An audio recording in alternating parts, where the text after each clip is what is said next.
Oh, where are we going? To What the are we moon. doing? What's going on? Guys, I think the Eggman Show's starting. It's going on!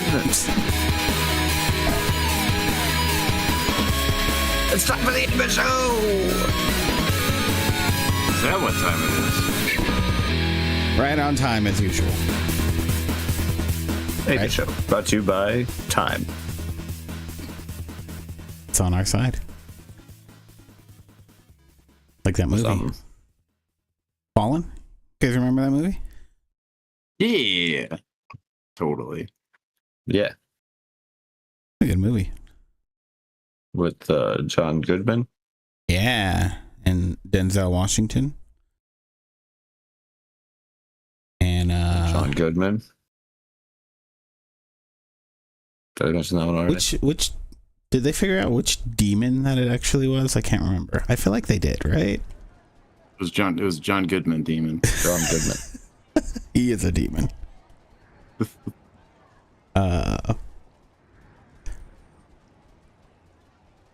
Yeah, hello. Welcome to the 8-Bit Show. Hi. I'm your host, Freaky. Where we talk 1029. about how John Goodman's a demon. Yeah, in the sack. Yeah. What?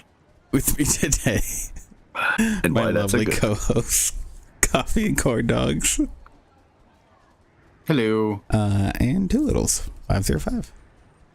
Hi. Yeah, we're here today to talk to you about video games and movies, books, things. Yeah, I think that covers it. I guess so. There'll be other things too. So yeah, let's get into it. Let's start it up. How you guys doing?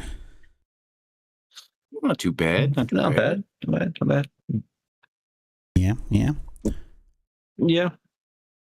Heard I you. watched like that Resident Evil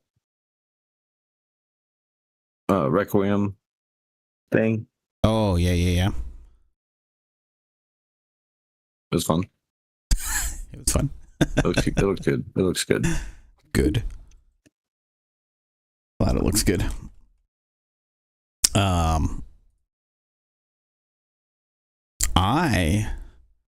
I kind of wanted to include this in gaming news, but I also didn't. I don't know if it quite goes there at this point. But Gamers Nexus put out another like documentary-ish sort of thing on the way that China's GPU market is kind of affecting the US. That was pretty interesting. You guys should check it out. Good stuff. He goes into like just how quickly they have been catching up to us. Some of that through nefarious stealing of technology things. But you know how that goes. That was cool. Yeah.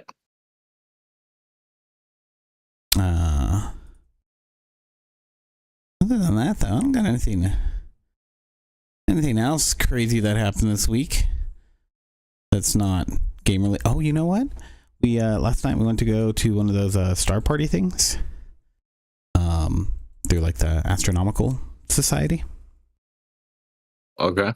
That was really cool. Because it was a nice full moon out, and one of the guys that had their telescope set up.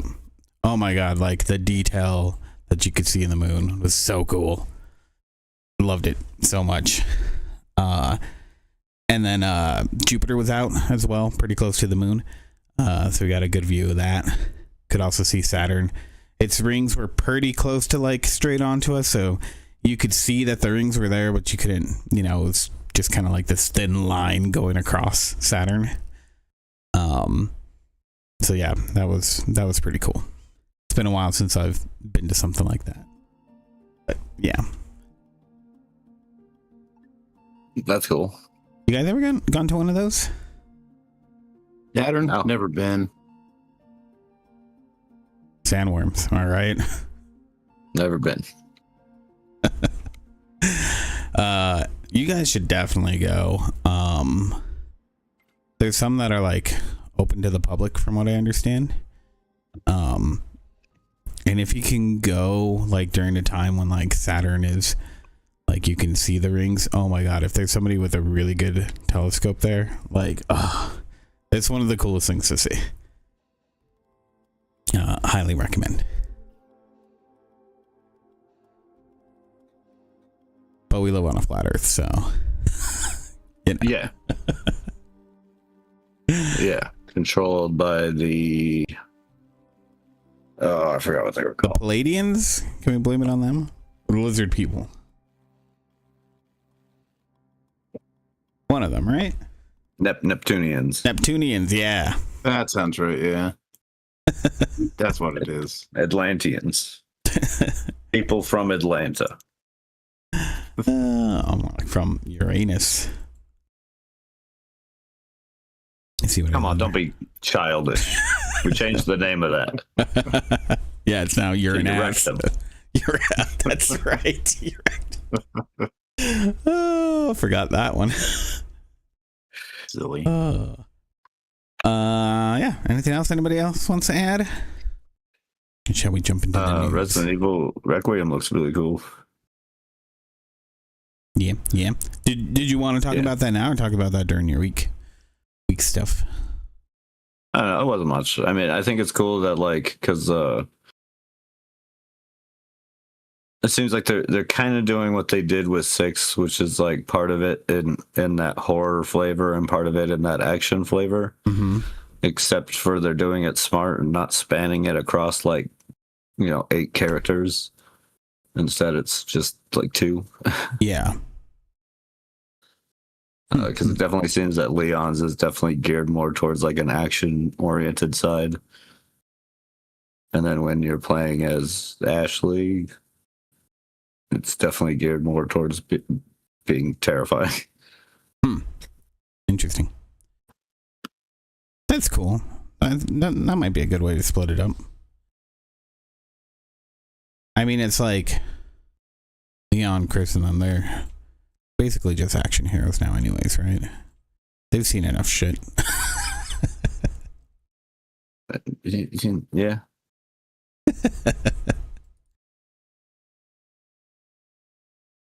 I've definitely seen some shit. Yep. Yeah.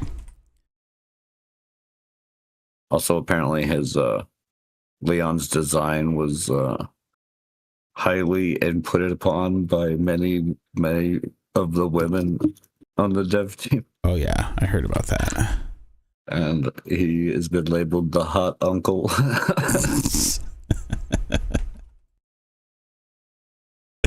That's fair. Well, which is hilarious. Yeah, no, it's good stuff. Shall we do the news? You want to start? You want to start with the news? You want me to start? I mean, I think I got like one more than you. No, I think we're even. Unless you threw something extra and I didn't notice.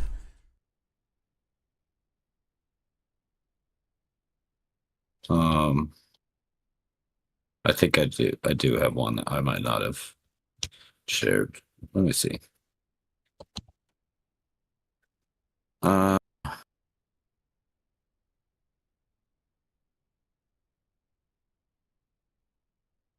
No, I guess not. I guess I don't. I have 5. I got 5. Okay. Well, then you start. Okay. Then I'll start.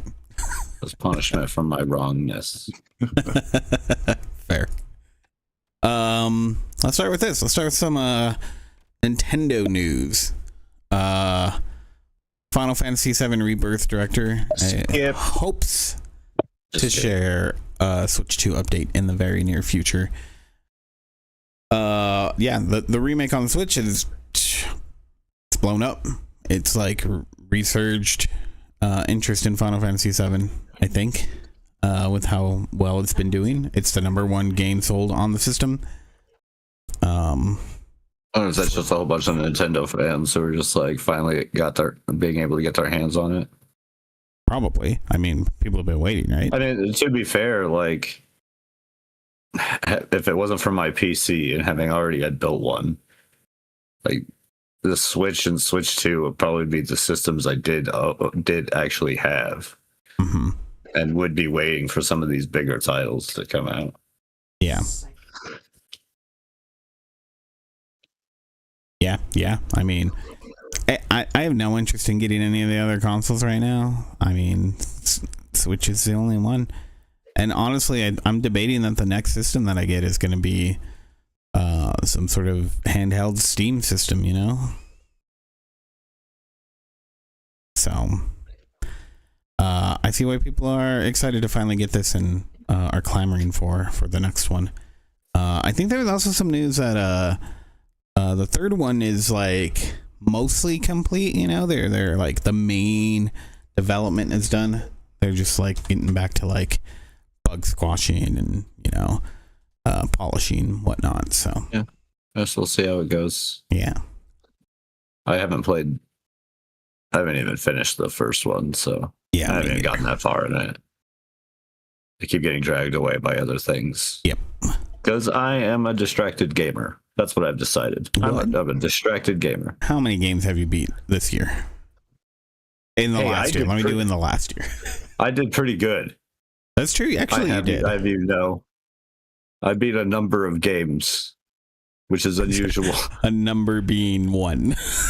That was the More number. than One is the one. number. No more than one. Not by much. It was like 4. They Maybe did more 4 than that, games. right? I think you did more. I thought we counted these up and it was like closer to 10. I don't know if it was 10, but I thought it was getting up there. If not more. I don't know. I mean, some games are like hard to say that they would like beat. That's true. And a lot of the games that I play are hard to say that I beat them. Yeah. I guess I technically recently beat Ball Pit, but there's still a lot more to do there. Mm-hmm. The new DLC. I have played the new update. It wasn't DLC, it's just update. Yeah. I should say update. It's all DLC to me. It's literally what it is. You downloaded that content. Right? I know. I'm not gonna nitpick. I hate you. Thank you. I think Frida makes a good point. I can only think of like 4 games off the top of my head that I beat this last year. Oh, okay. Hey, it's still something. Yeah, I mean, to be fair, a lot of games I play don't really have endings. Yeah. A lot of them are just roguelike games where you just get to play them again and again and again until you don't want to anymore. Yeah. Well, yeah. On to you. What do you got? Oh, right. News. Jeez. Let's see.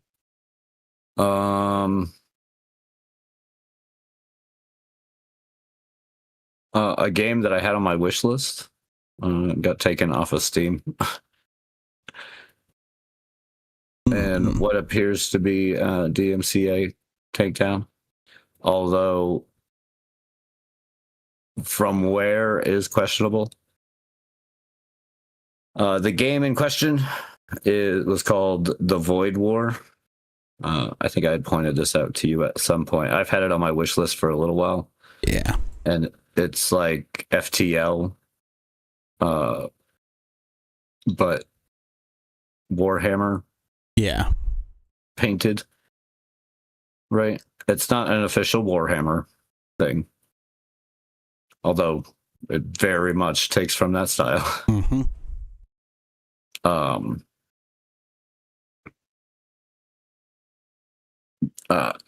Even so much so of like some things are called like almost the exact same There's a character in the game that's called the Psyker, and it is a Psyker from Warhammer. There's some characters that look like Space Marines. They mention Imperial Shrine Worlds and Imperial Astrogated Authority.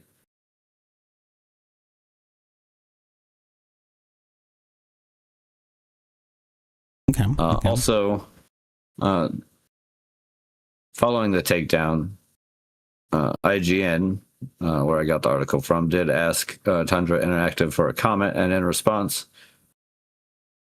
with quite that the takedown notice was a little unusual, and that Games Workshop itself, Valve stated that Games Workshop itself had claimed the copyright infringement, but the only claiming information Valve provided to the developer is the Games Workshop public-facing infringement inbox and the name Mal Reynolds. Now, I guess it could be coincidence, but Mal Reynolds is from Firefly. Yeah. It's Nathan Fillion's character. Yeah.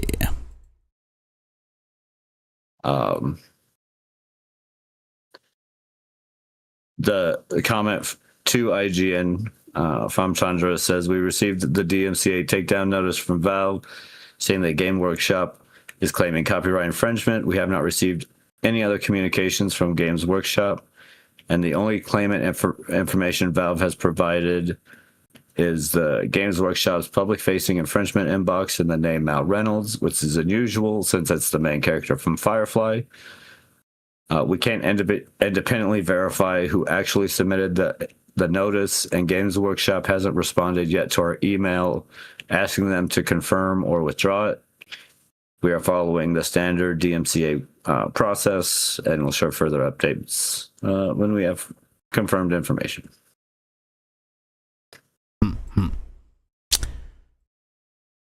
I mean, first off, it's a little ridiculous that this is getting a DMCA takedown.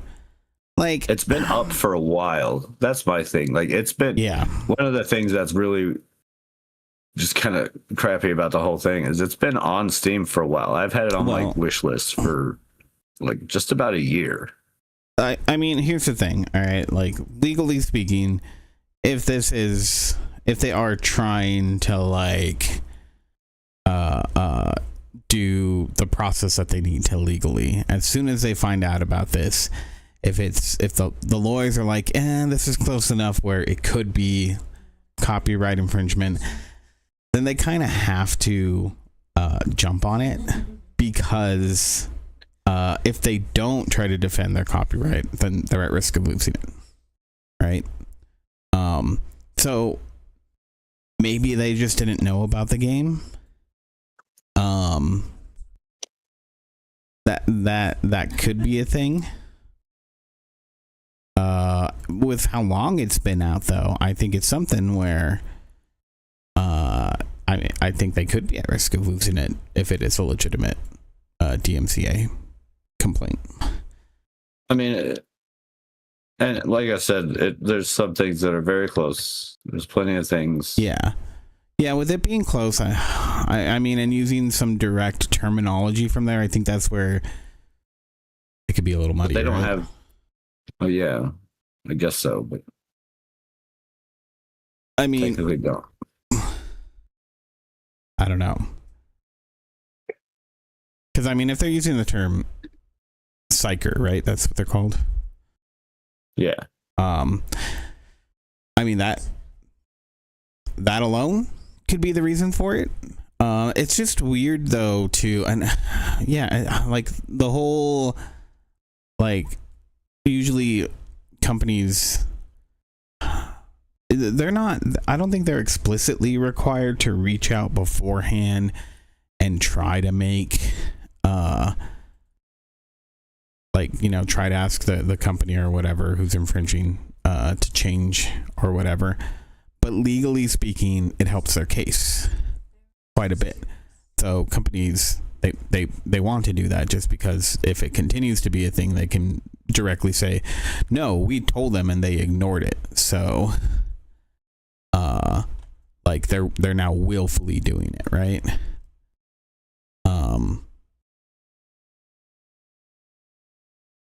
And then the whole Mal Reynolds thing. I mean, Reynolds isn't that uncommon of a last name.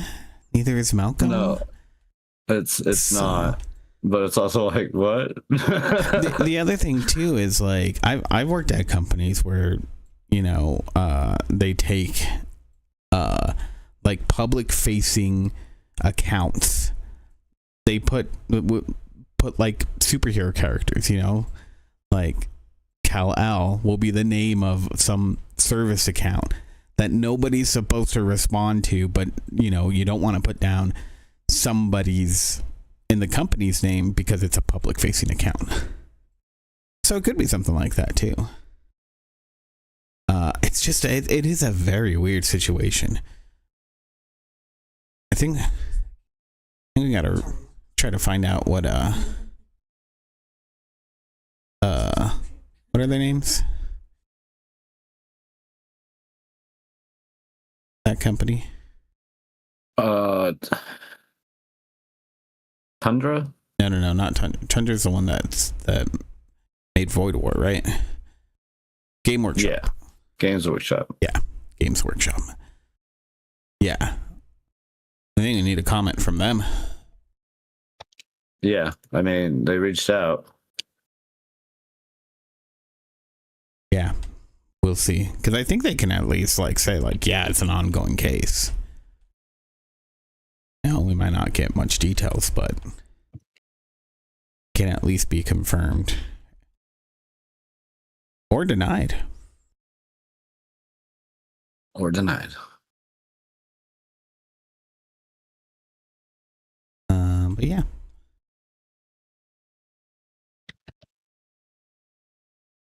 Next up. Next.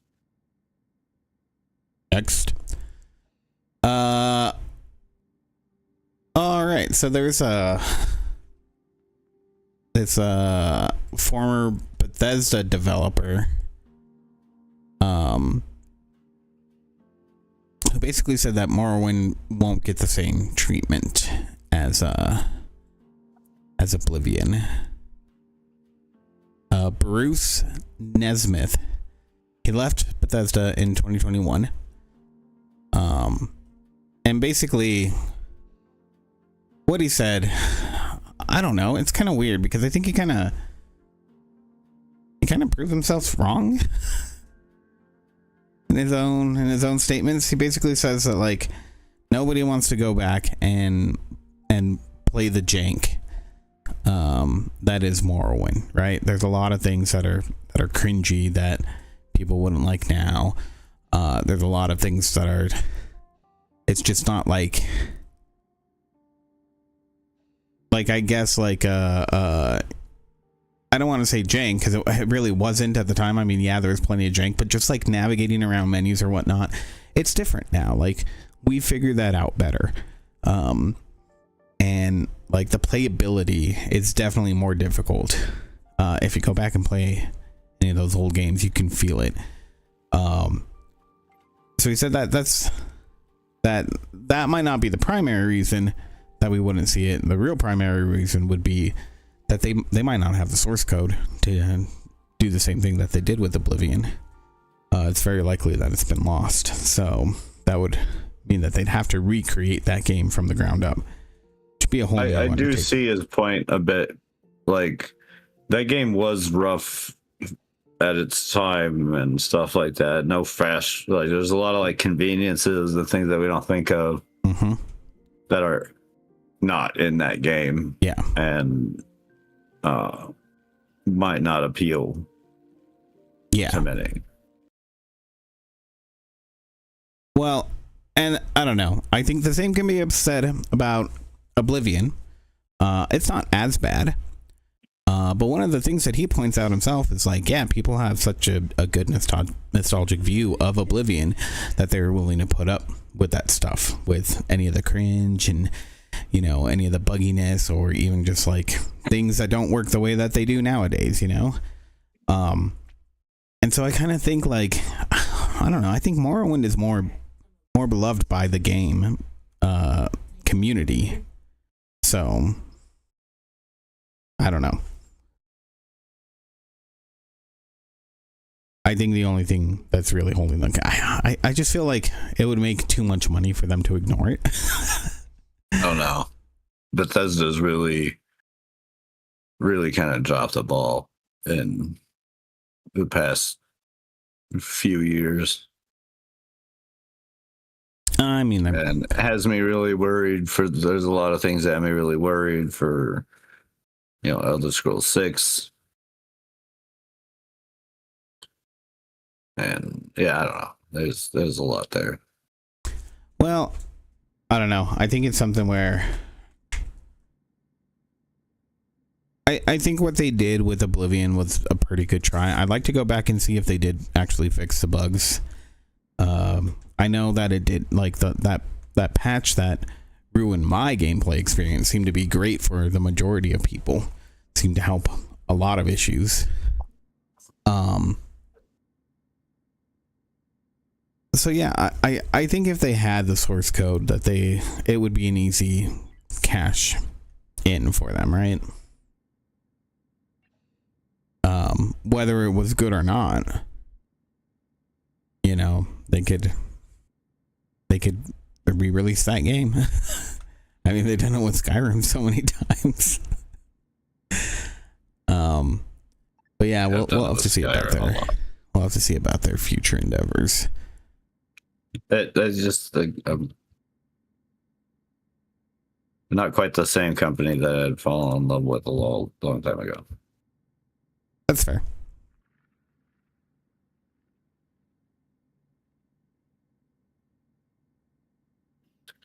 Let's see. Moving on. Um,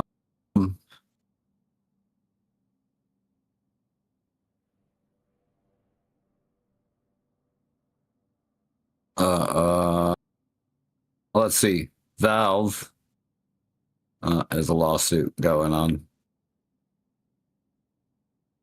Oh yeah, as they yeah. usually do. This is actually just like still ongoing stuff from quite a while back. It started with an antitrust lawsuit against Valve for their extraordinary high cut and unassailable monopoly on PC game distribution.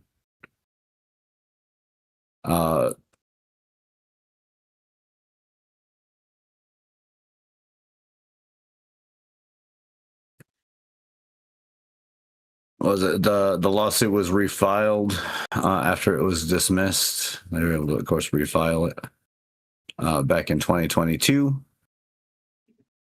And then eventually it became like a class action suit.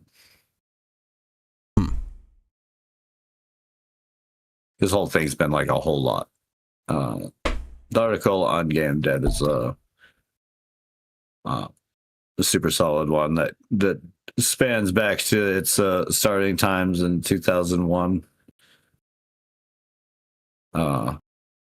2001? Yeah. Or 2021, sorry. I was gonna say, I thought it was much sooner than that. That makes sense. 2021. For that Overgrowth developer Wolfire Finance Trust. That one was eventually dismissed, but then when they refiled, it took on with a whole bunch of other people. Mm-hmm.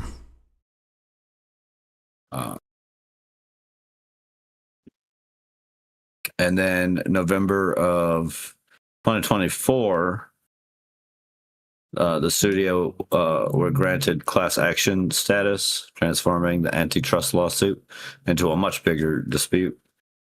And it applies to a whole lot of individuals. well, developers, publishers, or individuals who paid a commission to Valve in connection to game sale on or after January 28th, 2017. And the estimates of how much this could cost is quite insane.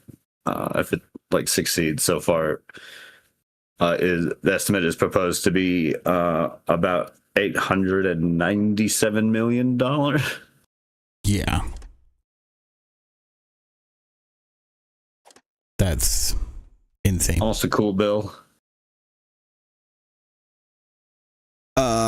Yeah, I don't know. I think we've talked about this before a few times. Yeah. Well, I mean, this is definitely not their first antitrust. Again, this points that out. It's not their first lawsuit. The first one was thrown out.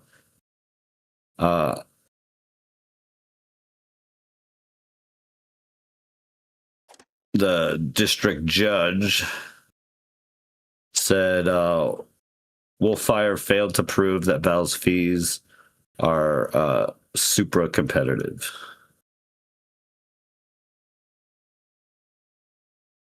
I don't know. I think this whole lawsuit is pretty ridiculous. There's so many aspects. These are parts of the. Well, you can guess a few people who are really hoping that something happens here. I know Tim Sweeney has made a couple comments on this stupid thing. Because, of course, he can't help it anytime, like, Steam is at the head of being in trouble for something. Yeah. He just hates them so much. Well, so yeah. So, I mean, first off, like, the way that it's being alleged, the way that some of this is happening is it's like an organization that represents people, like the public, is part of this lawsuit. Basically, saying that because Valve offers, like, you can't get DLC from another place. Yeah. To put to play on your game. Like, I don't know. I think that is kind of dumb, because you're asking to introduce a lot more DRM, which is harmful, in my opinion, to consumers, because DRM is really shitty. Like, that software is just shitty. I wouldn't mind it as much if it didn't invade people's computers and privacy and be so open to attack, because it doesn't get updated, because the DRM software gets abandoned in a way that's like absolutely crazy, because instead of, like, to get these companies to continually buy new DRM stuff to protect their games, they just create different software and abandon the old ones, because it just becomes obsolete so quick. And that in turn leaves holes inside of people's computers for just wanting to play a game. So having it sounds kind of like someone saw the idea of what, like, they were trying to feed us with the NFT thing in games. They were trying to sell us that, oh, you could go buy this NFT and it'd be just available in all your games. This seems like a lawsuit that was kind of like geared towards that whole thing to me. Yeah, maybe. With like that in mind, because that's one of the big things that they were promising, and that someone's like, oh, well, let's sue them into doing it. Yeah. I don't know. I understand. I think gamers can understand, like, yeah, you just have to buy the DLC. I do think there's a good argument for that Steam is a monopoly when it comes to game distribution.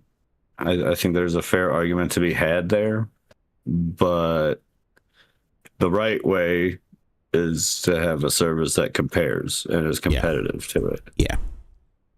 You need to spend that money first. You can't you can't be Todd Sweeney and just complain because they're doing it better than you are. Yeah. Yeah. They're just taking all of it. Yeah, no. Stupid.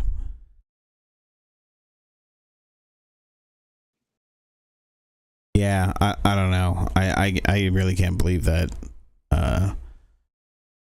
the British legal system is letting this go through, though. It just seems too ridiculous, but hey.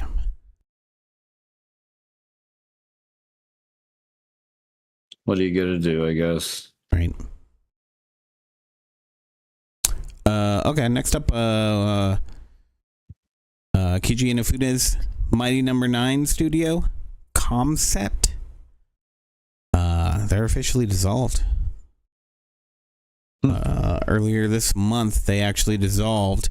I think it was, let me see, there's a date somewhere on here. On the 13th of January, 2026. But they just this last week put out a statement that did confirm this. So unfortunately, it's gone. They're best known for, like I said, Mighty Number 9. Yeah, sad day.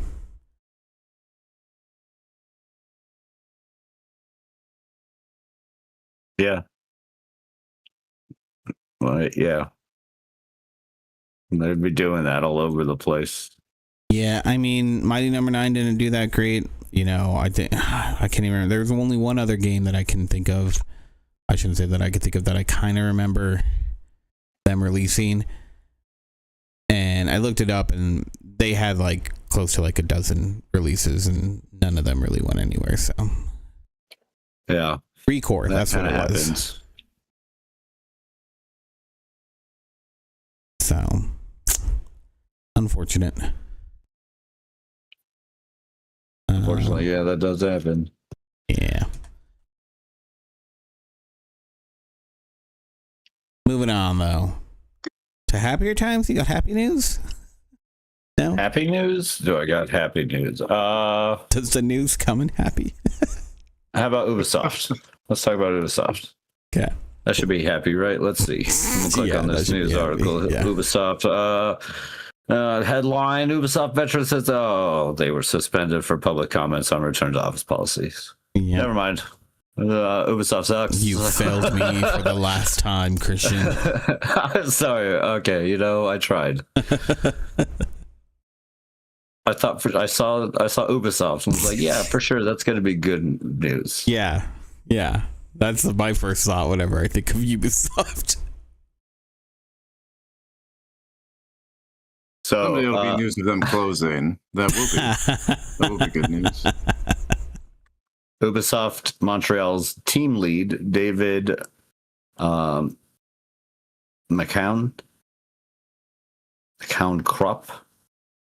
Crump. Yeah, something like that.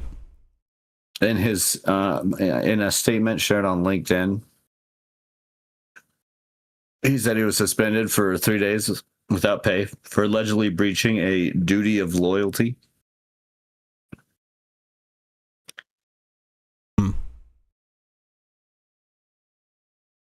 The measure was presented to me as being related to public comments I expressed regarding company's return to office policy and based on an alleged breach of duty loyalty. I'm sharing this information for transparency purposes. I take note of the decision and will make no further comment at this time.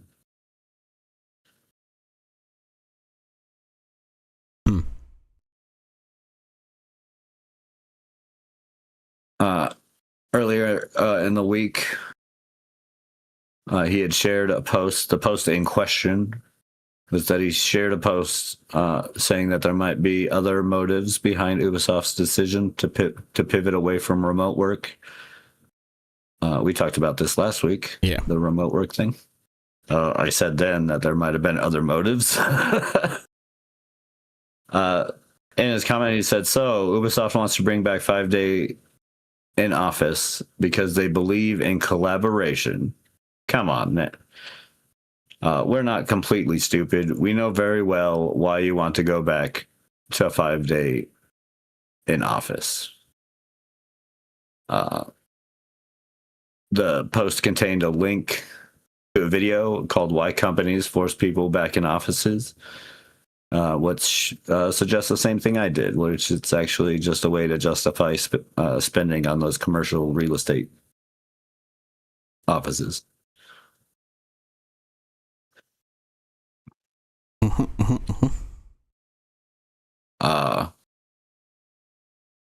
GameDeveloper.com did reach out and got some comments from him.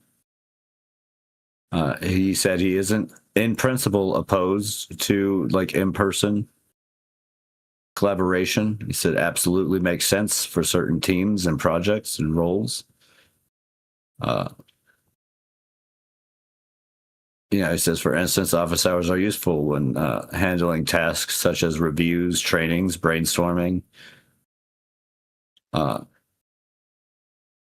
He just, however, suggests that there needs to be more discussion on how the return to office policies are implemented across the industry, especially regarding of timing, transparency, and the broader context in which they appear.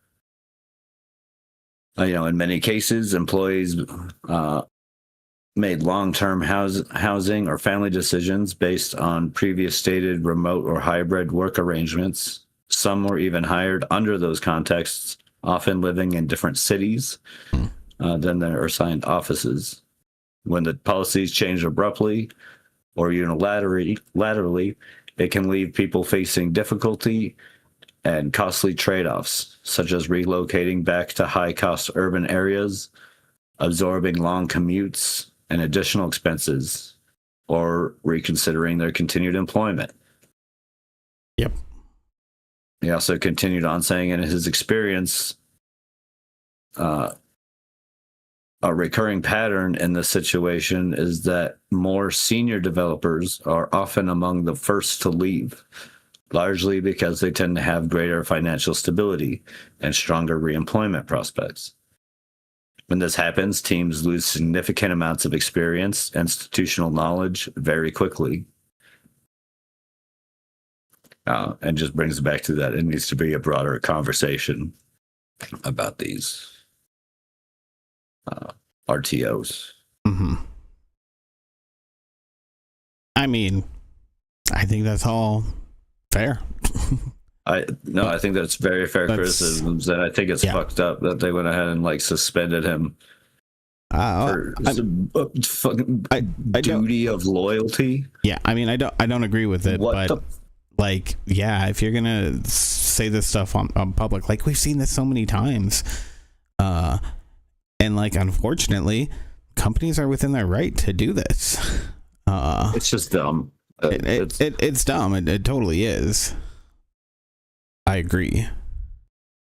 To me, it doesn't help show that they even want to like talk about the subject. No, they don't want to talk about it. Of course not. Are you kidding me? Why would they want to? That's exactly what they're doing here. Like it's 100%. You don't agree with us. You're saying publicly you don't agree with us. Well, now we have cause to fire you, so we're going to fire you. Thankfully, he wasn't fired. Again, he was just suspended. Yeah. 3-day suspension, but without pay and stuff. So that's like still. That's still something. It is still something.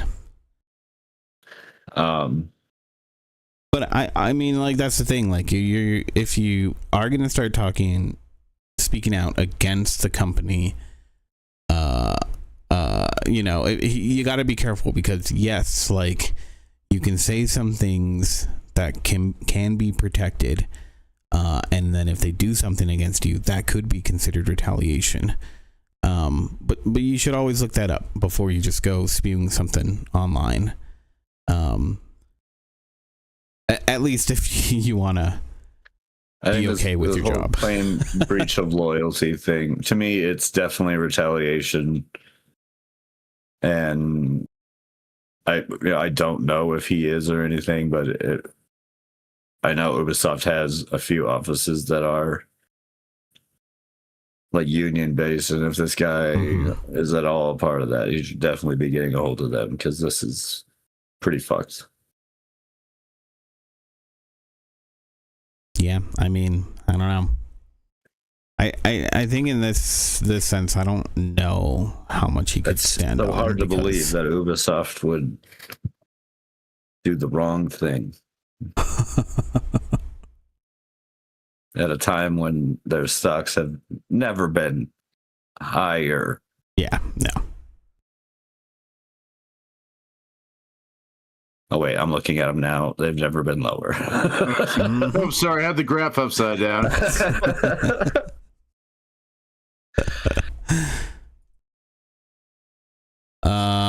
In other legal news, I probably should have said this earlier. A little segue, but oh well.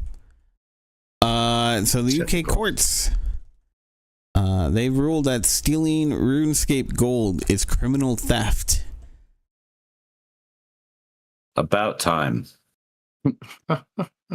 Yeah. So this is kind of interesting. I don't know. I Tired of all those pirates raiding my gold.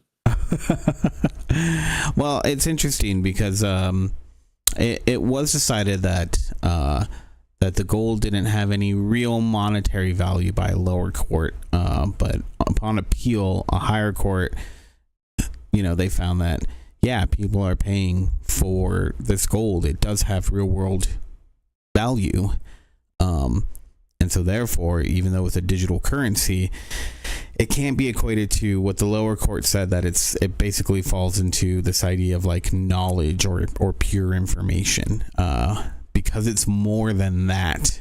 Than if it's stolen, then there could be real damages.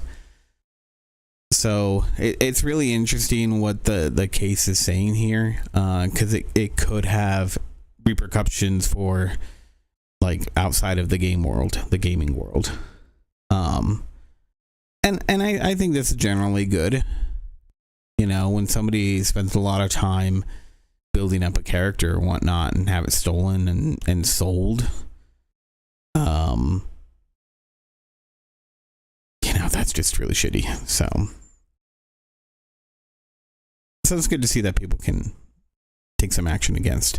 This person stole like millions of gold from a bunch of different people. Sorry, I don't mean to laugh. Yeah, the real world value was over £500,000. Sorry, he stole 705 billion gold from 70 RuneScape players. Damn. Yeah, this guy was like no joke. This wasn't like, oh yeah, you just stole a shit ton of gold from some random people. No, he stole a metric ton, a UK metric ton of gold. Yeah, he sold the currency online for Bitcoin. So, he didn't even hack people, apparently. He was able to get credentials of like some admin accounts, basically, and then was able to get the money transferred to his account that way. Sneaky dog. Yeah, fucking crazy. Greatest heist in history.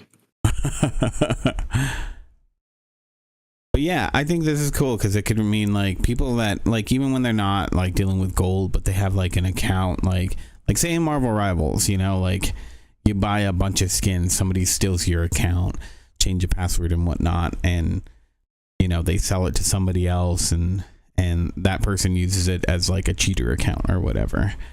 There can now be actual repercussions for that, at least in the UK. So,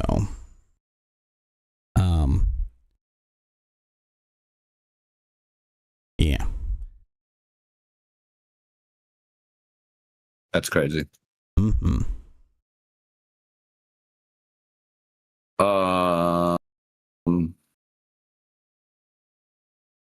So at least here in the United States, it looks like we're just gonna kind of suck for everything, including games.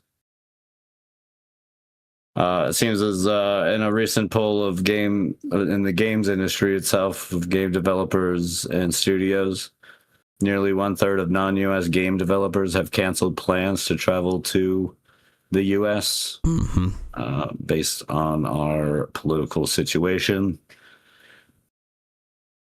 Yep. We have now been on travel advisories and caution lists from like Canada and multiple other countries. The Canadian one hurts. None of them hurt. We deserve it.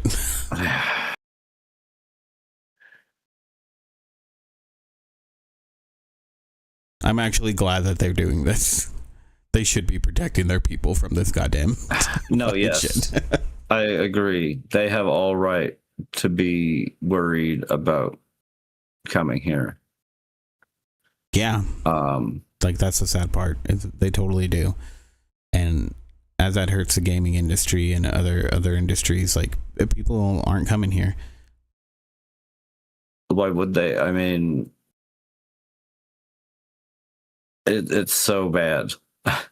With just our immigration alone policies coming into play, you could be here just trying to have like an office meeting because you were brought over here for something, and all of a sudden you like they're warning people to be like prepared. Yep. With like have funds for emergency legal, health, and departure expenditures.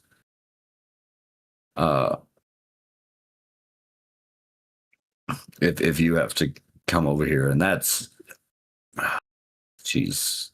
Yeah. No, I mean, these advisories, I saw they started going up like mid last year, and they're just getting as tensions are increasing here. Countries are less and less.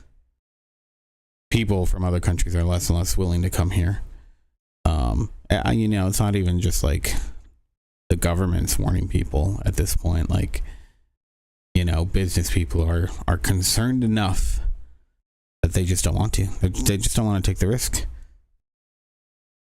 Yeah, so this is all the statistics coming here are from the State of the Game Industry survey that was done during GDC. 31% of the responders to the survey, which accompanied more than 2,300 industry workers, said that they cancel plans outright. 33 have reconsidered plans to do so. And that number jumps extremely high if you take out just the LGBTQ plus workers. Mm-hmm. It goes to 47%. Who have canceled. Yeah.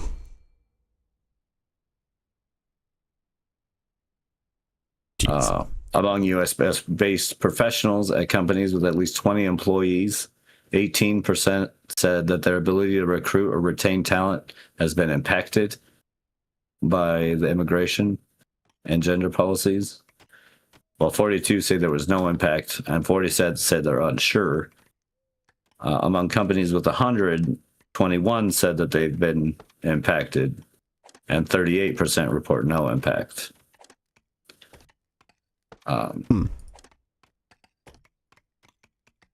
It's just, man, it sucks. It's crazy. It sucks that it's hitting like game development and stuff too.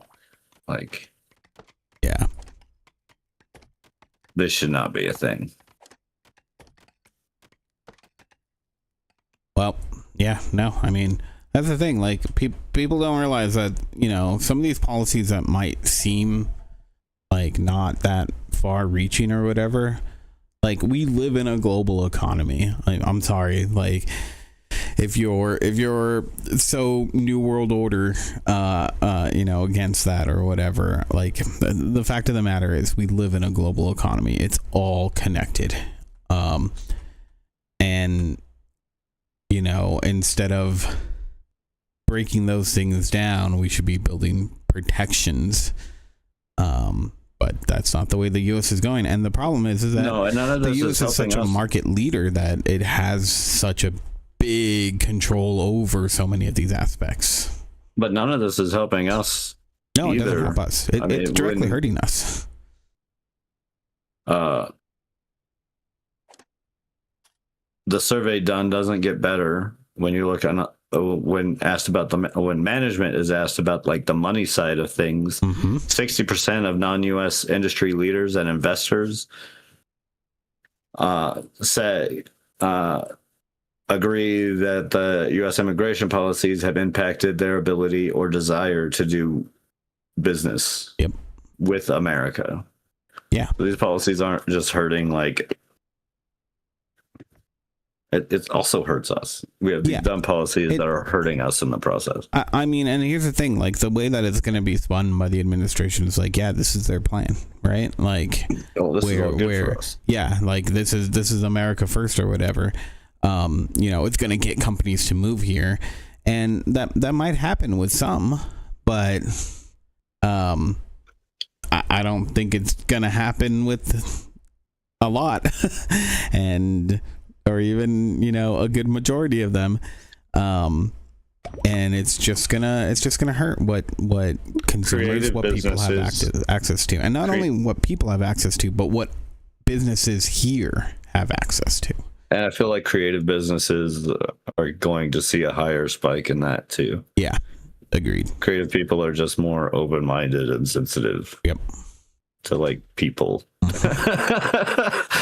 I mean, you just recently had like, what was it? The Larian had, someone from Larian Studios wrote a thing about how like they wish that like reviewers had review scores, and that they think it would make them a little nicer. And it basically comes down to that like creatives are really sensitive, so just try and think about that. Be a little nicer when you post stuff, and don't make it so personal. Yeah, like which is a good point, but also very hilarious. Remember, creatives are very sensitive. Yeah, very sensitive people.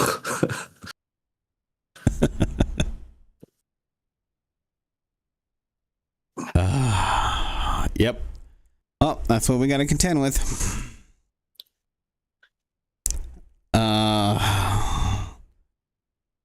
Moving on. More news. More news, I guess. More news. Okay. Sorry, that just has me depressed because there's just so many levels that's so just fucked up on. It's fucked. It's fucked. I'm sorry to. It's okay. Make it a bad day. Well, so the big news that I've seen this week has been Dispatch.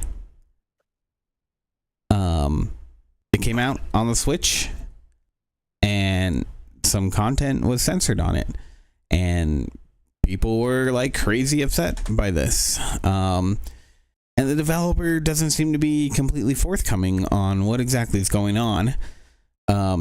Basically, they've said like because of the way that Nintendo works, like they just weren't able to get it approved. From what I understand is that they could have had this content uncensored. It wouldn't have been censored here in the US. Except the way that Nintendo does work is that if you where the region that you submit your game for, it has to adhere to that region's policies, right? Since they submitted this game under the worldwide region and only the worldwide region, it defaulted to the most strict rules, which I believe are Japan's, which does censor this stuff out. So because they opted to do it that way, that's why the censoring exists on this game. But yeah, apparently last thing I heard, they had made a statement that they're gonna try and get it. yeah, it sounds like there's a way that they can. So yeah, I think they're working with Nintendo to get that resolved, and it sounds like all they'll have to do is just submit different versions for the different regions. So I don't think it's as big of a deal as like people were making it out to be, but I understand when it's like when something's being censored that isn't censored in other games, it's definitely throws up red flags for people. So Yeah, most definitely. yeah, but yeah, I think in the coming weeks all will be well, and you'll be able to enjoy everything you've been missing out. All the nip slips. All the nip slips. Mm-hmm.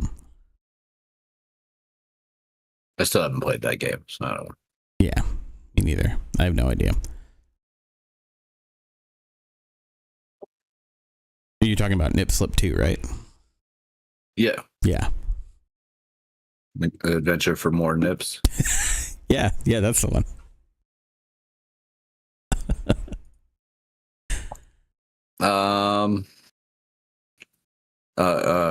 Good Old Games has gotten caught up in the AI kerfuffle. Mm-hmm. Recently they had a banner go up on their store for one of their sales, and it is been called out for using AI. Yeah. Discussion of the artwork on Reddit and whatnot took place.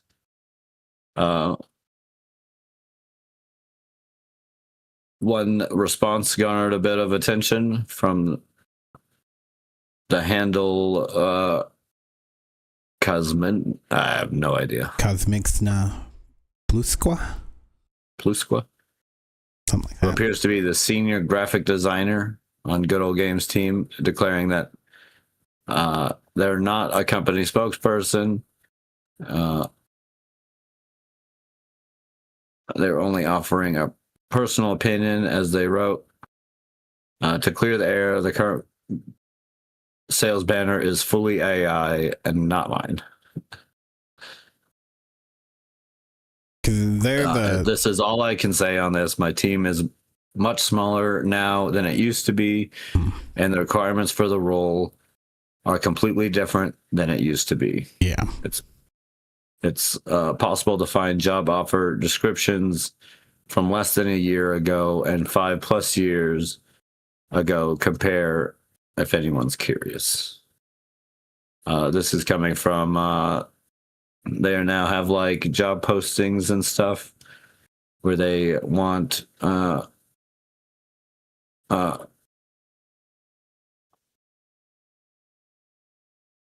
senior software engineer post. The gigs requirement include active use of AI tool in daily development workflows and enthusiasm for helping the team increase adoption. Furthermore, the day-to-day responsibilities the section mentioned as a need to actively use and promote AI-assisted development tools to increase the team efficiency and code quality.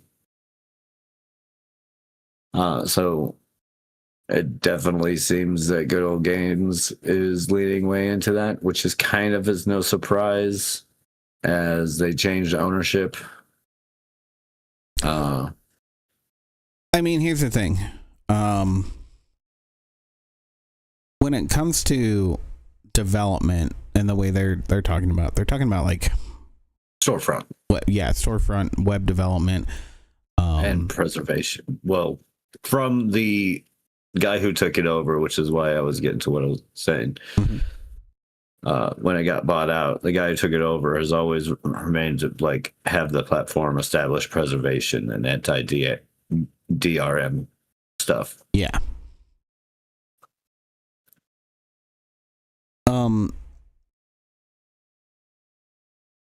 Do they actively assist with that though?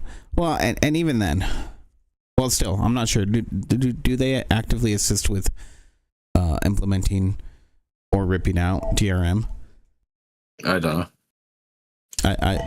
I always just assumed. I don't know either. But I always just assumed that it was like, yeah, they are inspiring developers to rip out their own DRM to sell on their storefront. Not actively working on anything, but well, they've been helping bring like old games, yeah, in their like original state, yeah, back and stuff. And I know that they do a lot of stuff with that.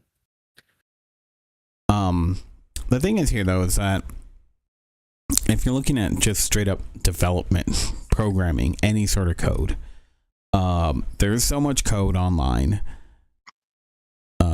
Because I think that the coding community has always been open to sharing.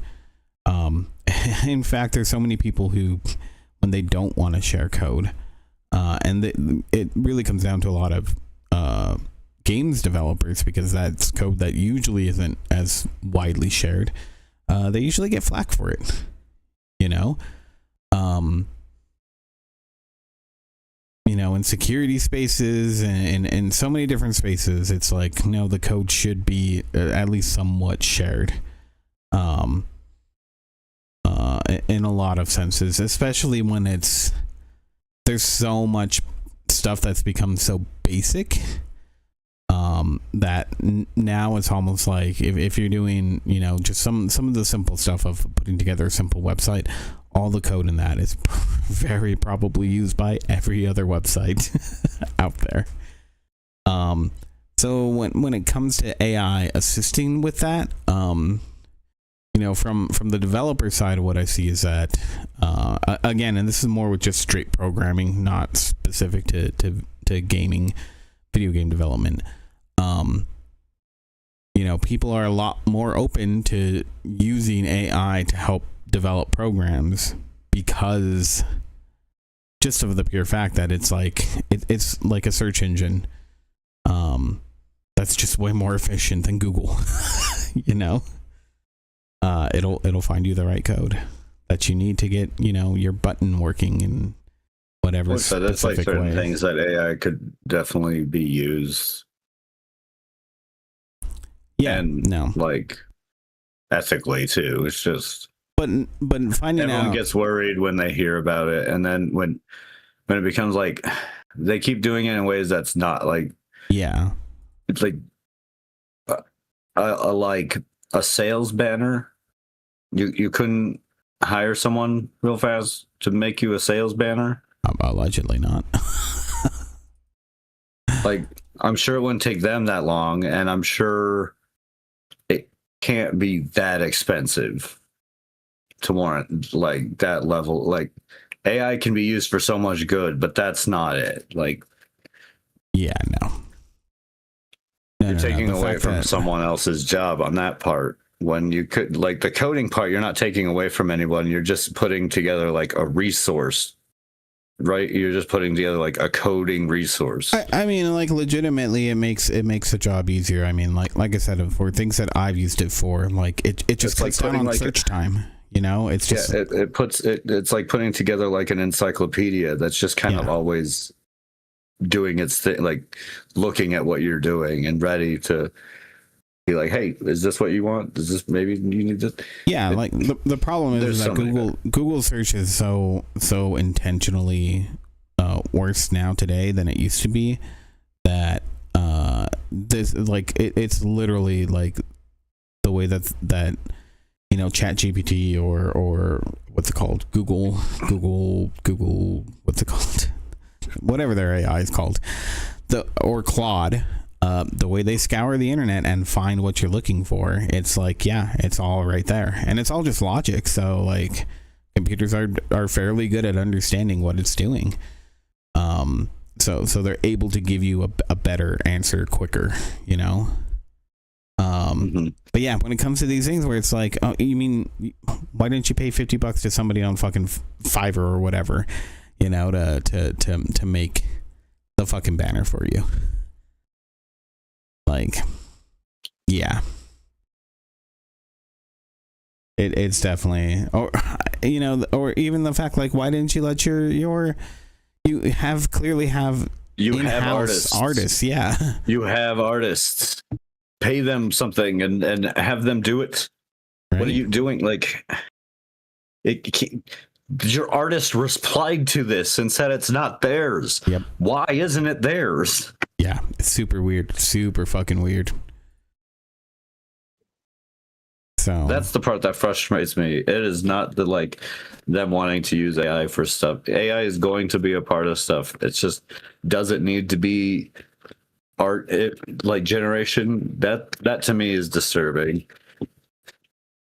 It doesn't need to be writing. Doesn't need to be these voice actors and stuff like that. Like, come on.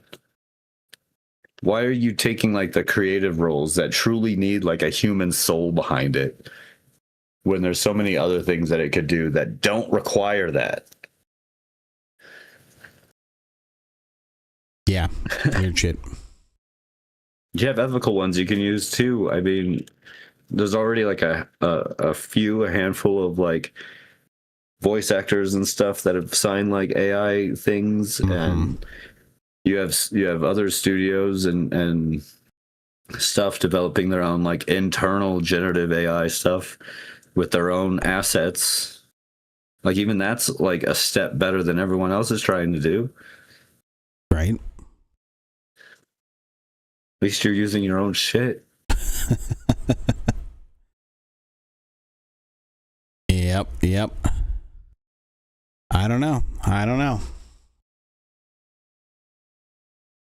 This week's been a depressing episode. Yeah, it has. Hey, let's do surprise. A quick bit of good news. Magic announced their new decks coming out and showed off new stuff. Oh yeah, I heard about that. What all did they show off? Well, they showed off the new Universes Beyond Marvel stuff. Oh. So they have an Avengers deck, a Fantastic Four deck, a Black Panther deck. Oh, that's cool. And a Doctor Doom deck. Doom. For pre-cons, and then of course they'll have boosters and all the other good stuff. And they're also doing, for the pre-con commander decks, they're also doing collector's editions of those that I guess are all blinged out, and they're like crazy expensive. Really? Yeah, they're insane. Huh. I'm sure they're gonna make a shit ton of money off those. And then they showed off the new like core magic stuff, I guess, which is they're going back to the Strixhaven magic school stuff.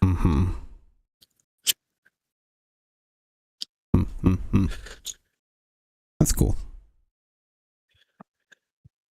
So there, good news. Good news. Well, yeah, let's say goodbye to the news as a whole then. Let's move on to our weeks. Goodbye, whole news. Bye, whole shitty news. I guess I haven't gone first in a while, right? It's been a few weeks, at least. I think so. I'll start it off. I don't know. I'll volunteer. So noble. Thank you. I try.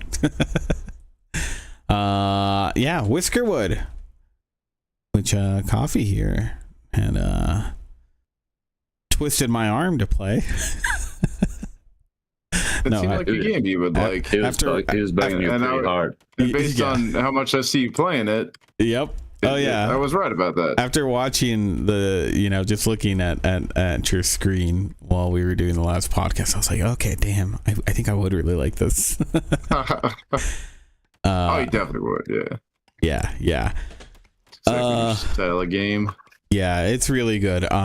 There's definitely a lot of improvements they need to make. There's a lot of systems that I think they need to like tighten up, and it seems like they're doing that. Like there was an update yesterday or the day before. Yeah, I mean, it's still pretty early access. Yeah. Yeah, they introduced some more like hoppers and stuff. I haven't even gotten to that point in my game yet. That's pretty far along, yeah. Yeah. There was one thing though that they patched that I was sad about, that I had seemingly discovered on my own. I didn't even realize what exactly was going on. But I'm actually on in my game, my like starting area that I selected, I just decided, you know what? I'm just gonna tear down this whole mountain. Like we're just gonna tear it all down, make a nice little... I like to do that on starting island, yeah. Yeah. And just plotting this out. exactly. And apparently the ratio for turning stone into carved stone or whatever it is was 2 to 3. So you were making more stone essentially. Yeah, which was that's true for most things. Every time you refine something, it's like you like more of it. Yeah. Well, it was allowing me to like breeze through some shit for sure. Like, because I was just selling all of it to the pirates, or not to the pirates, to the what are they called? The smugglers, and getting a shit ton of gold bars and just paying off all my debts with that. It was pretty smooth sailing. But now they've flipped that ratio. So now it's 3 gathered stone will create 2 of the cut stone. Better start quarrying more. Yep. So yeah, I can already feel like I'm starting to run out of the gold that I had plentiful before. But still, regardless of that, it's fair. It's a fair thing, because like I said, I stumbled upon like exploiting that without even really thinking that it was an exploit. But yeah, I mean, like I am thoroughly impressed with this being such an early access game, with how much there is already in it, and how fun it is, and like the level of how good the systems feel, and whatnot. I honestly, the biggest complaint that I have right now, it's a cosmetic one. I just wish that when you when one of your characters, when one of your little rat mice people, when they get, some clothing, that they would wear it. That's it. That's the only thing I really want. Because I think it'd be adorable. that would be nice. I agree. Yeah. Need to get that in there. But yeah, otherwise, really good little simulation resource management game. Yeah, highly recommend if you're into that sort of stuff. So thank you, Andrew, for showing me this. Yeah. I always keep my eye out for games that I know my peeps will enjoy, or at least that I think that they'll enjoy. Mm-hmm. I put Christian on a lot of good games too. Oh yeah, he's lying. Some terrible ones. It's some terrible ones.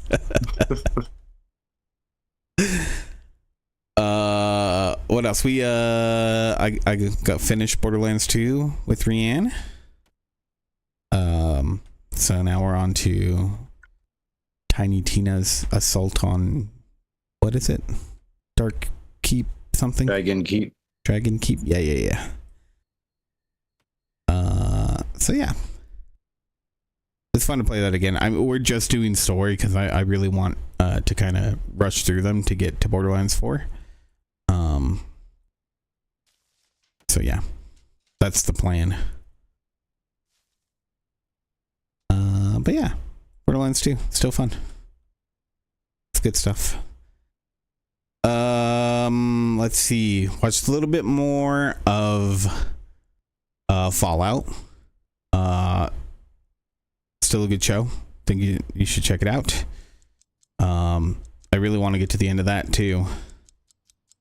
It's not done yet. I mean, like, caught up. Because there's things that I keep, like, I'll see something that, like, it has words in it that lead me to believe it's about to spoil something for me, and I'm having a lot of fun with the second season that I don't want things to be spoiled for me. So yeah, so I need to get caught up. We're always like 2 episodes behind, so it's one of those things. But I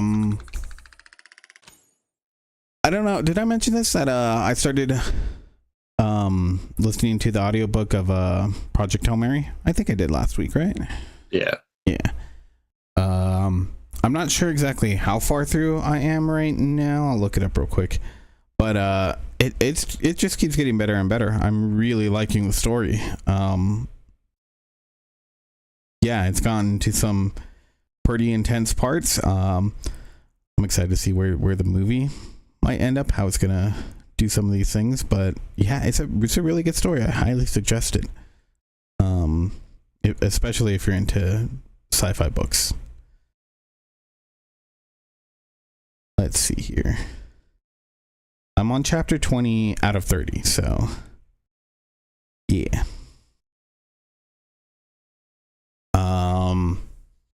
Oh, and then I started watching Superman and Lois. Just the first episode so far. That was pretty good. I gotta say, it's one of the better superhero shows out there. At least just based off the first episode. The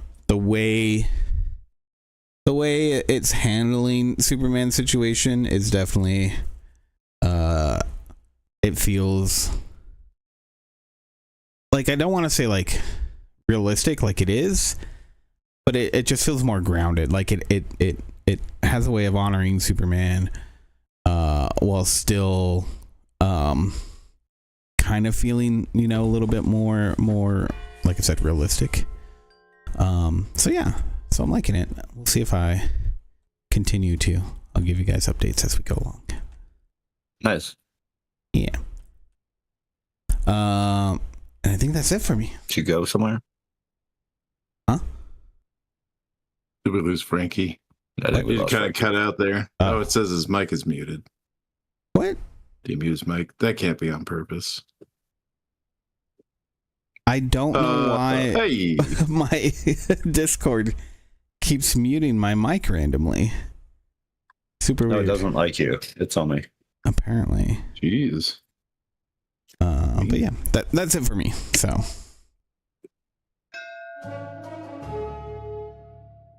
Take it away, whomever wants to volunteer or who doesn't want to volunteer. I mean, I can go next. I don't really have like not too much to report. Yeah, do it. You got the been playing a lot of Whiskerwood. I've seen you playing quite a bit of that. I saw you were getting into it too, so I was like, yeah, we'll leave. We'll let Frankie play that game today on the old stream. Mm-hmm. But yeah, a lot of fun. Big fan, big Whiskerwood fan.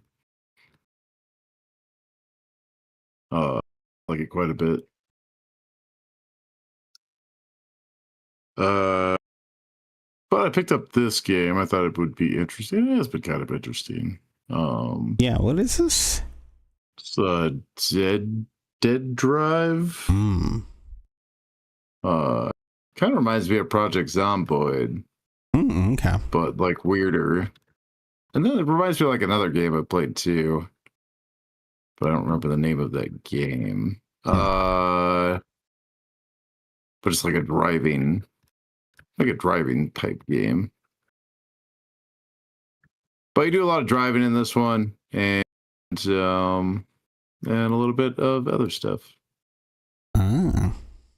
It's kind of interesting. There's some things to like keep track of in it. It feels really buggy, or maybe I'm just playing it wrong. feels buggy. When I'm playing it. Or maybe I'm just maybe I just don't know what I'm doing. But It's an interesting little style to it. I like that. Yeah, I'm not sure if I could like even recommend it or not. It's Yeah. interesting. It Mhm. is an interesting game, and it might be like, so I'm sure there's somebody out there who probably like it. I'm not sure if I like it or not. But I've been playing it a bit. Played it for like 30 minutes before the podcast here. Mhm. Give it a try. Yeah, mostly just got to drive around. Let's see, hold my map here. Got to drive around to different points. Each point takes these little yellow lines to denote how much fuel it takes to get to the next pit stop. That's helpful. So you gotta, and you got your fuel gauge up in the top left, your yellow bar here, and that. So you got to get fuel, like stop at the different way points and go scrounge out fuel and other stuff. And there appears to be some sort of monsters and stuff around. I haven't dealt with them too much, but they're kind of scary. It's like they're supposed to be like Lovecraftian sort of eldritch monsters in this game. Okay. That's just kind of the world you live in. Mm-hmm. Then you're just like driving around, I guess. And you pick people up. You can add them to your party, or like ditch them later, pick them up later. I'm not really sure where you would go back to pick them up. I don't know. It's pretty weird. The controls feel very clumsy. It's all taking some getting used to. Mm-hmm. But it's interesting. I cannot say otherwise on that. It is an interesting game. Okay. Not sure exactly what they're like going for with it, but I'm gonna say it kind of makes me think of shoot, I don't remember. Damn, I can't think of the game now. I don't know. I don't know what game it reminds you of. Yeah, apparently neither do I. Maybe one of those games that I couldn't remember the name of either. Right. I played a few of the like these like isometric camera driving games like this, Yeah. but certainly not ones where you could like get out of the car. No, man, I think I played one where I could get out of the car, but I didn't play it very much. Mm-hmm. I don't know. It might be from the same makers. I couldn't say. Just started playing it this morning, so I don't know if I have an opinion on it or not yet. But it is interesting. It feels different than a lot of games. So if you are looking for something like different, then this might be something worth checking out. Yeah. Come. Noted. And me and Christian been watching the Pluribus. Mm-hmm. And the new season of Fallout. Okay. You guys starting to watch Those have that both too? been really fun. Yeah. Both been good. Very enjoyable. Looking forward to more of whichever of them. Yeah. I forget which episodes we're on of each, but well, so we left it on a cliffhanger for the Pluribus, and we're a couple episodes behind whatever's like live right now, but Mm-hmm. yeah, we left it on a bit of a cliffhanger. I wonder what's gonna happen. Probably check that out later today. It got you intrigued. A little bit, yeah. That's good. It's certainly like an interesting story. Mm-hmm. little bit mind fucky. Okay. Like to get your mind freaked. Mm-hmm. Do some mind freaking. Brought to you by Chris Yeah. Angel. he is the original mind freak.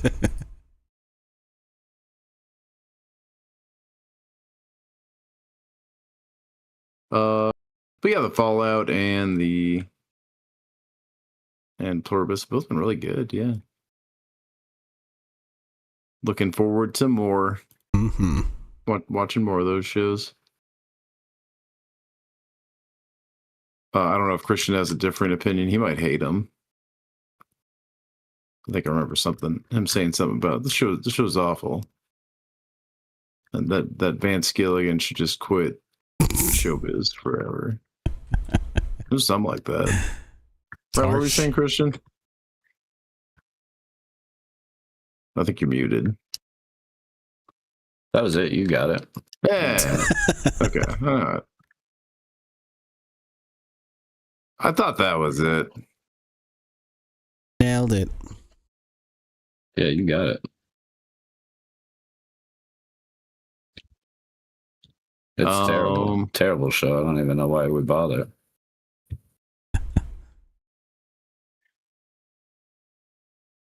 I don't know why I bother either. But that's about it. That's about it for my week. Not a very interesting week. Yeah, I think you got some stuff. And I certainly had a week. Mm-hmm. One of the weeks of all time. Two littles? Yeah. How about your week? Oh, what now? I got to do that? No, we can skip you. I already covered part of your week. Yeah. You don't have to. Although, go, you know? I mean, I'd love to know. You can talk about it more. It's up to you, though. I mean, I want to hear what you did. I want to hear you did. Also, I want to hold your hand. I like the Beatles song. Oh, we can't afford the license aid for that. No, we can't, but that's why I didn't sing it. Not that, my singing is so good that it would get DMCA'd, but... I am saying that. Don't think we're just playing Beatles songs in here.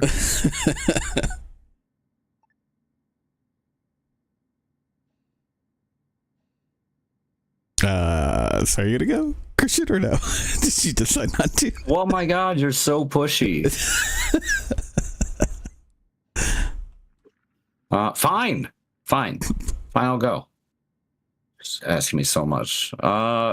Yeah, I've done things. I've been playing. I played a little bit of the update for Ball Pit. That was fun. Mm-hmm. Unlocked one of the new characters. Still have one to go. Oh yeah, what are the new characters? Do you know everything that's in the new update? I haven't seen all the details. I know that there's a stone ball. Two new characters. One's called the Falconeer. The other one's called the Cavalier.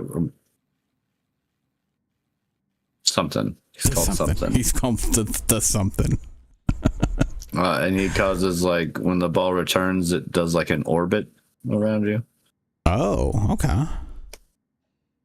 That's cool. I know there's supposed to be an endless mode too now, right? I guess I haven't played that. I still have, like, the other character to unlock. Mm-hmm. But so far, it's fun.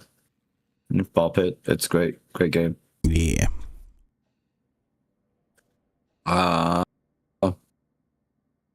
Current playing some Space Haven, My Little Colony Sim. Watching my guys build. Go, guys, go. Go, little troopers. They're not doing very well right now. That's sad. We started watching, we did start watching Pluribus, which I'm gonna leave people with like how I left it. If you don't know anything about it, just start watching it because that's how you go in. That show was crazy. Really good though. Feels kind of like it came from Vince Gilligan. It seems like one of his like dropped ideas for like an X-Files episode that he just like basically turned into a whole show instead. To me, that's kind of how it feels. The new Fallout, which so far I would agree is better than the first season.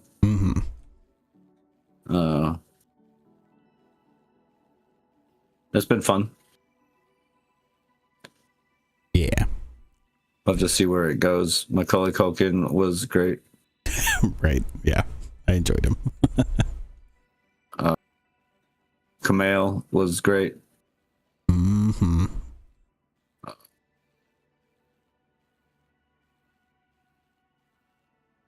So yeah, I think it's good. So what else? What else? I think that's about it. I didn't do much. Okay. That's fair. Pretty boring. I was a boring boy. Hey, that's okay. I feel like I was boring. I just happened to get some things in and had a lot to say about Whiskerwood because it's a great game. Yeah. Agreed. I would have probably yapped more about Whiskerwood if you hadn't yapped about it. That's mostly what I played this week. Well, I do have a surprise for you guys. Oh shit. You guys like Jeopardy? It's all right. I mean, what is all right? Watched. All right, that's how you answer it. Yeah, what is all right? That's good. I approve. Well, I got a little Jeopardy game here for us. Oh shit. Yep. A little trivia if you guys want to take a look at my screen here that I shared with you guys. It's not too bad. It's only 4 categories. Oh my god. Each with up to 500 points you can get. Do you guys want to be on the same team or separate team? Are we playing for something? Versus No, what? there's no, you're not playing for anything. What do you think this is? You're playing for bragging rights. Oh. Yeah. I don't know what you I don't need anybody on my team. I'll lone wolf this. Okay. 2 littles. I can spell. Dogs. All right. Well then. Yeah. I'll be your host. Today's categories are... Man, these are old references. These are classic games that are going to be in this first category here. Capitalist pigs. These have to do with gaming companies. I have to pay who to make this? This category has to do with like licensing and stuff with that. Licensed games. And finally, wait. Zelda's name is Link. This category is all about video game characters. So let's see. Let's flip a coin here. Who wants to be head? Who wants to be tails? Big tails, because I got a sweet can on me. All right, flipping. All right, Coffee, you win. Yes. You're first to pick. Always bet on ass. That's bullshit. Rigged system. I want to recount. No recount. I have to pay who to make this for 200. For 200. Question is, what movie franchise influenced the creation of the game Doom?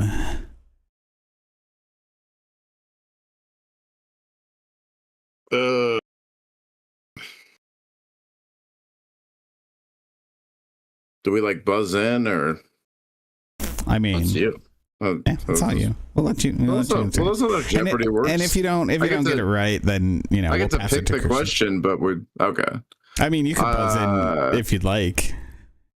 Is it Alien? It is The Alien. franchise. Ooh. Feels, I guess it's technically Aliens, but I mean, that's the one Whatever. that introduces Yeah. Colonial Marines. Yeah.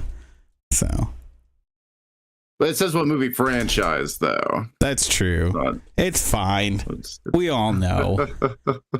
All right. Pick again. Nailed it. Let's go with, man, these are old references for 100. All right. Harry must collect treasures including gold, diamonds, and money without landing a quicksand or falling into an opening in the ground in what classic 1982 Atari game with an exclamation point in the title? Why would they specifically refer to the quicksand, but then refer to the pitfall as falling into an opening in the ground instead of just calling it a pitfall? I don't know why. That seems weird. That seems like a weird way to phrase that question. It was. Anyway, I'm pretty sure it's Dig Dug. I need a correct sound here. What sounds do I got? Pitfall. That will say pitfall. Pitfall. Come on. Do the thing. Yeah, it's Pitfall. Nailed it. Nailed it indeed. All right. We got 300. Let's do capitalist pigs for 500. Oh, I'll get greedy. all just right. like those capitalist pigs. Getting greedy here. Chuck E. Cheese was originally founded by Nolan Bushnell, who also co-founded what video game company known for its 2600? I mean, didn't the last question just have the word Atari 2600 in the question? Maybe. I don't know. It did. It was- That was your luck in picking the question. It did. It is Atari. Obviously, it's the Sega 2600. They could have just left out the 2600. I would have known who Nolan Bushnell was. Yeah, I should have left that out. I didn't even realize that it said that. I got excited by Chuck E. Cheese. All right. Let's do capitalist pigs for 100. Capitalist Pigs for 100. In January 2021, a short squeeze orchestrated by Reddit users. GameStop. The answer is GameStop. It is GameStop. Right, you're at 6.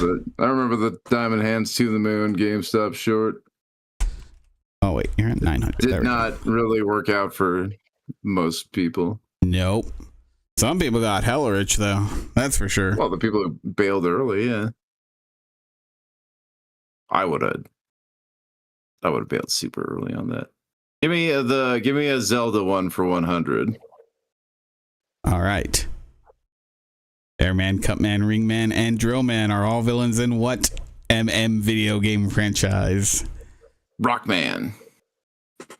Or Mega Man here in the States. I will give it to you. Because that is also correct. Why did you put MM? So a lot of these I just copy and Did you pasted write these? from. No. Well, some of them I Some of did. these are just way too easy. Some of them I did. Yeah, the 500 one should have been hard because again, I didn't take out that part because I kind of got excited. But the easy ones are pretty easy. So let's do. I have to pay who to make this for 100. Clean up the $100 ones. yeah, a rights holder of this movie wanted to go after Hideo Kojima for not licensing Metal Gear Solid because John Carpenter had a good relationship with him. It's the Escape from New York. It's just the beginning of Metal Gear. Correct. It is Escape from New York. And Snake Plissken is just Solid Snake. They even have the same goddamn name. Yep. Actually, This one was interesting when I found this out because I didn't realize that somebody did want to sue Hideo Kojima. I mean, it's pretty like blatantly ripping it off. It is. That's why it's like, why wasn't that ever a thing? And it's just purely because of John Carpenter. Because apparently they were friends. Give me Zelda's name is Link for 200. For 200. What is the name of the twin brother of Solid Snake, the protagonist of the Metal Gear franchise? Liquid Snake.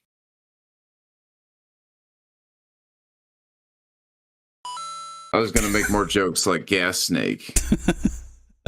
Plasma Snake. Liquid Snake is correct. Do we want to give Christian a chance? State of Matter Snake. I mean, I'm trying, but I just keep getting them. So you made all the questions so fucking easy. I'm never gonna get a goddamn turn. Go ahead and do another one. Yeah, let me do. Man, these are old references for 500. For 500. So we're doing the harder ones. Korobaniki, a folk song about a peddler and a girl haggling over the price of goods, is best known as the theme music for what video game?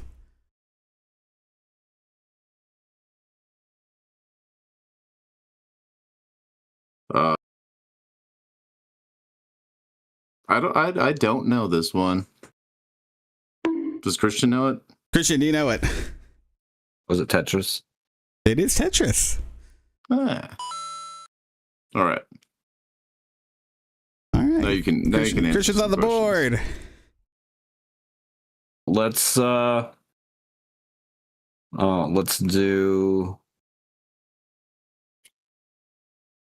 do man, these are old wait. references for 400. I have to subtract the 500 from you, huh? That's how Jeopardy works. Okay, man, these are old references for 200? No, for 400. For 400, okay. This pirate-themed point-and-click puzzle adventure game was developed by Lucasfilm in 1990. Grim Fandango. It's the Adventure Island or Secret Island or I know it. I know what Yeah, the real answer is. That's wrong. Go for it, Coffee. It's the secret of Monkey Island. Monkey Island. That's you didn't correct. mention the monkeys. Yep. I feel like the monkey is an important part. You're so close. It though. is. Okay. Add points here. Go for it. Coffee. To Capitalist Pigs for 300.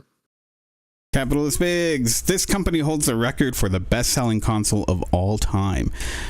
Currently at about 160 million units sold. It's gonna be Nintendo, right?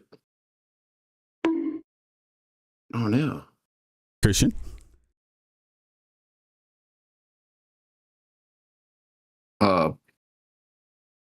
PlayStation. It's the company. Sony. PlayStation.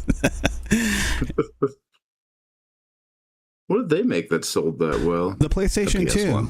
No, it's the PS2. The PS2 is Oh, the highest one. okay. Yeah. PS1 and PS2 both sell like fucking crazy. Oh, the PS1 Right. did quite well, yeah. Yeah. I didn't realize the PS2 sold like that well. Yeah. Every time I look at that, I'm like, Jesus, it's still in the lead. I don't remember what the score is, but it's still like, like 50 million over anything Let's else. do I think the these are old. DS. Sorry, go ahead. Let's do man, these are old references for 300. In the original 1980 edition, Wait, how come Christian gets to pick? because he got the last one, remember? Because I just got the rest of them right. Oh yeah. In the Right. original 1980 edition of Pac-Man, the four ghosts were named Blinky, Inky, Pinky, and Dot. Not the Animaniacs. I know, right? Oh, it's Mo. Ah, It was Mo. Clyde. Wide. Oh. All right, minus 300. I'm sorry. for each I couldn't think you. of it, so it was just like, damn it, it's Dot. That's fair. I knew that we both knew that it was like something different. Yeah, it's something Yeah, different. yeah. Yeah. Pick again. Two littles. Oh well, let's finish out, man. These are old references. All right. In what franchise launching 1985 educational video game was a user required to have a warrant for each arrest while traveling to locales as widespread as Oslo, Kathmandu, Cairo, and Where Lima? in the world is Carmen San Diego? Yes, indeed. All right. I used to play those. Oh, that was a fun game. I love that game. All right. Well, I guess let's wipe up capitalist pigs and go to 400. 400? All right. They created the game Ingress, which centered around cell phone location data to play. This technology was later used for a Nintendo partnered game that became a global. Oh, you remember the name? Holy shit. I honestly didn't think you were going to get that. Actually, it took me a second. I was like, it's in something. Mm-hmm. That sounds like an allergy medication. It does sound like an allergy medication. Have you taken Niantic? Breathe good. Beautiful. Capitalist pigs, 200. Here we go. All right. This company spawned a seemingly never-ending series of games that was originally named after this last-ditch effort for success before they had to fold.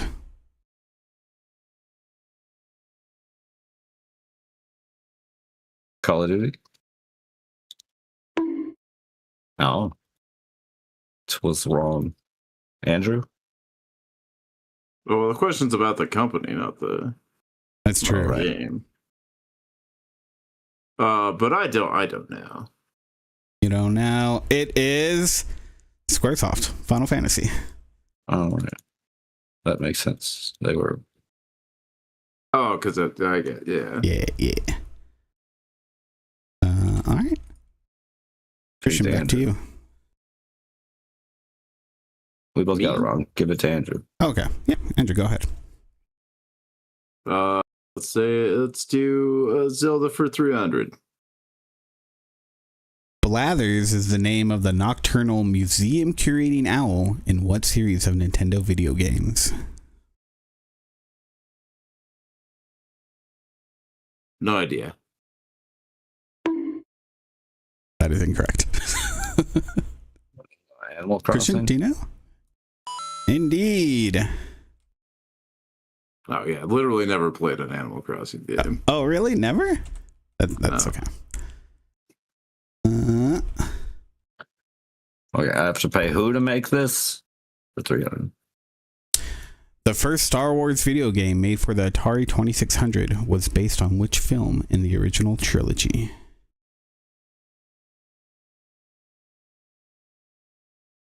Was it Return of the Jedi? Damn. Is it Empire? The Empire Strikes Back. Yeah, I didn't know that either. I knew it place wasn't the first one. Yeah. Guess this is a Lord of the Rings sort of situation. Well, let's do pay who to make this for 500. Okay. This beloved and extremely successful first-person shooter can be completed in its entirety with only shooting a single bullet.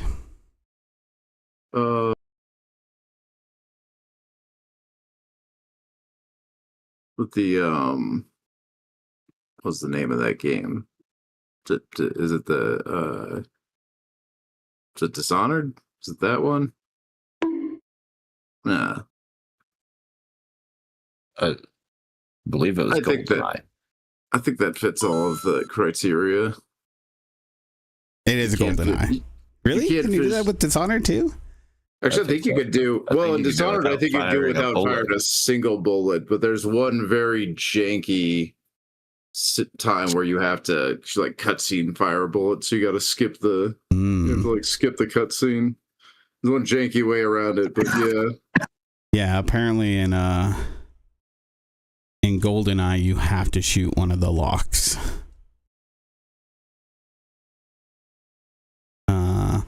Okay. Two littles.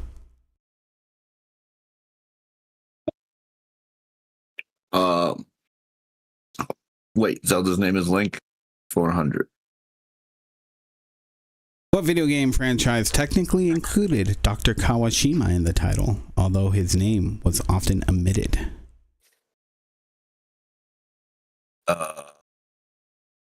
That's a great question. Um, um,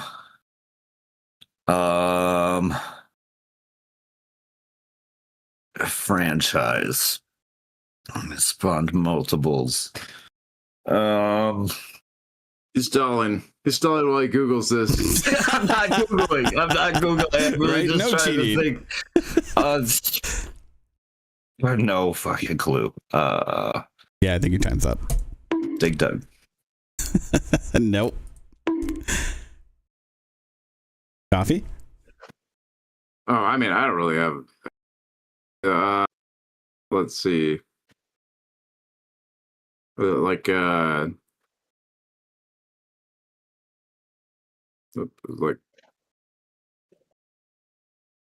don't even know. I don't even know what it could be. I have no idea. All right. It is Brain Age.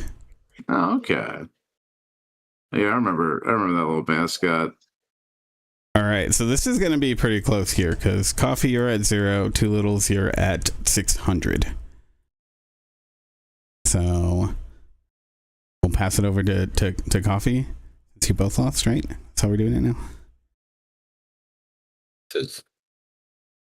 I don't know. Give me Zelda for 5. American actor Harry Hamlin, who portrayed this Greek mythological hero in the 1981 film Clash of the Titans, reprised the role almost 26 years later in God of War 2.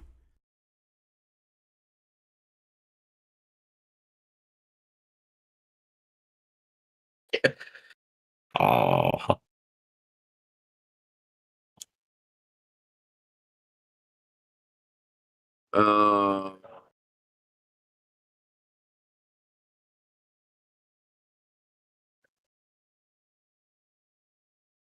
I love Clash of the Titans. That was a good movie. Like the old one, the 1981 one. The new one I wasn't so much a fan of. It wasn't bad. It just wasn't good, you know? I don't think I could. I just don't know. I don't remember the Greek hero's name. Two Littles? So You remember?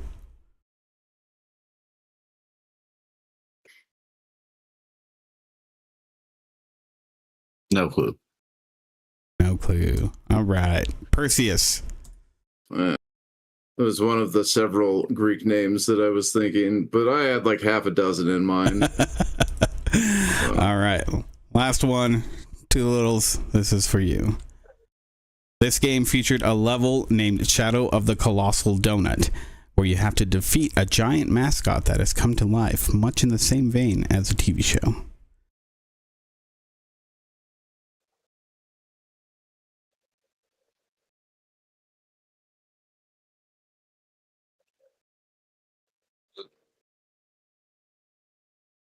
Simpsons Hit and Run.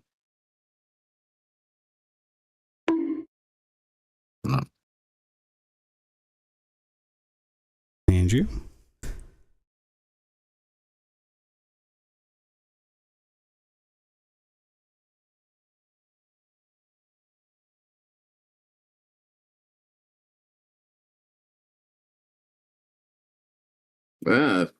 No idea.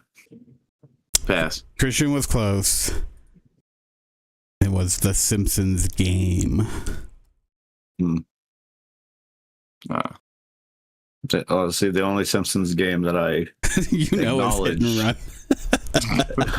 that I acknowledge. Bart's Nightmare. Yes, agreed. Well, that's also a fairly good choice. Well, Two Littles technically wins. You both are underwater. Negative 300 to negative 800. I guess we owe Frankie at the end of this. Right? Damn it. I should have said if we were playing for money, huh? well, yeah.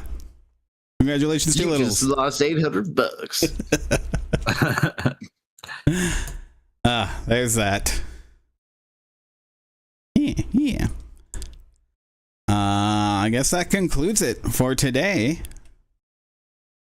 I should probably switch to something on the screen. Huh? Yeah, that's good.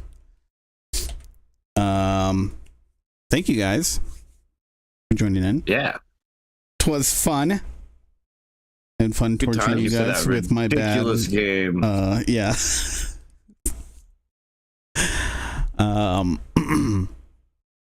And for you guys out there, you can catch us here and the YouTube, the Twitch, every Sunday at around 11 a.m. Typically. You can catch us on our website, classicgamerbrain.com, where you can find old podcasts and whatnot too. Don't forget, you can subscribe to wherever you get your podcasts down on the links below. Am I missing anything? You tell them about the jumping. The what? The jumping. The CGBers are excellent jumpers. Oh. Yes, we are. Jump all the time? When it's appropriate. Oh, okay, when it's appropriate. That's fair. Like on trampolines. It's appropriate there. Yeah, yeah. Oh, that's a jumping free for all there. I haven't been on a trampoline in so long. I'd break my leg, I'm pretty sure. Yes. Yeah. Probably should avoid it. Yeah. I'm probably too old for trampoline. Mm-hmm. Dangerous. Right. No, it's just asking for trouble. That's true. Oh yeah. Like even if I make it out of like the immediate like danger of it, you know. Well, if anybody tried to like launch me, oh my god, I don't know what I would do. That seems really scary now. I feel like even if everything went fine, the day after is not going to be as fine. Oh like, yeah, my that's back. true. Yeah. Back, and I'm pretty sure my legs would be like deathly sore. Yeah, it wouldn't be good. All right, enough of the We're Old show. We'll catch you guys next time. Love you, bye. You know they make more than 8 bits now, guys? Really? Yeah. What? That's ridiculous. 32, What? Hell, even 64 bits. What bullshit? Get the fuck out of here. I'll tell you, this is about this thing called bytes. I don't And like that's this. 8 times the bits. It's 8 times a bit. I don't appreciate this nor like it. I don't. Yeah, crazy talk. There's only 8. There's only 8 here. Only ever been 8. And I will have no more talk of this other crazy. Guys, don't you think it's Higher time we try bits. some new bits? Maybe one day.